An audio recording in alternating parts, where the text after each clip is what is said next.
At ayun na nga, last day na ng ating 5-day custom meal plan from Healthy Hacky. Ito na ang breakfast, lunch, and syempre ang dinner natin. Alam niyo ba, para sa akin, first time ko mararanasan tong breakfast na to. Itong peanut butter toast na may kasama fruits, may grapes at banana. So parang life-changing na din.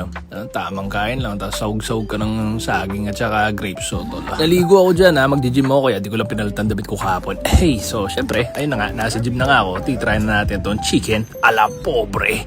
Tapos yung kumakain, hindi siya mata pobre kasi kitang-kita nyo naman kahit sino kinakausap habang nasa gym, di ba? Siyempre, atoy yan papansin bida-bida people pleaser.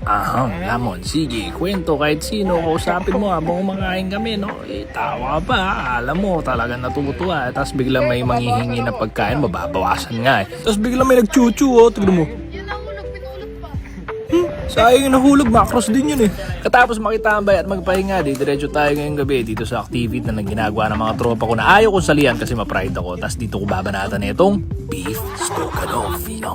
Sige. So, expect nyo na nung activity to. Naawa na ako dito sa bata na to. So, sige, bibigyan ko na nga. Kahit mabawasan yung calories at protein ko. So, face reveal ko nga rin pare itong jowa ni Coach RJ. Hala, Coach, bigla na siyang nagchuchu na may nalaglag akong pagkain kanina. Thank you so much, Healthy Hacky, for my 5-day custom meal plan. And sa susunod ulit!